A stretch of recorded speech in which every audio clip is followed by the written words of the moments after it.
దేవుడు ఒకరిని హెచ్చిస్తే ఎవడు దింపలేడు, దేవుడు తగ్గిస్తే ఎవడు హెచ్చించబడలేడు.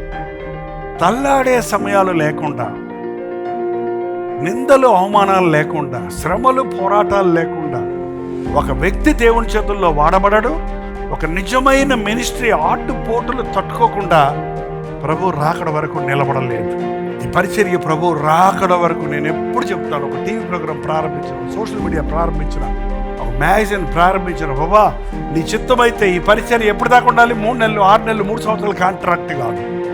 ఎప్పుడు దాకా అండి? నీ రాకడ వరకు కొనసాగాలి. మన భక్తి ఎప్పుడు దాకా ఉండాలి? 5 అవర్సా? అయిపోయింది 5 అవర్స్. ఎప్పుడు దాకా ఉండాలండి మన భక్తి?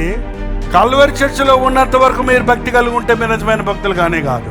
మీరు ఎక్కడున్నా సరే, ఏ ఊరు వెళ్ళినా సరే, ఏ దేశం వెళ్ళినా సరే, ఏ స్థాయికి ఎదిగినా సరే, మీరు ఏ బండలో నుంచి చెక్కబడ్డారు, ఏ రాతిలో నుంచి తీయబడ్డారు, ఏ పునాదిలో కట్టబడ్డారు, ఏ సత్యాన్ని మీరు నేర్చుకున్నారో, ఏ ప్రభువు మిమ్మల్ని దీవించాడో, ఏ వాగ్దానాలు మీకు ఇచ్చాడో అవన్నీ మీ పట్ల నెరవేరుతూనే ఉండాలి.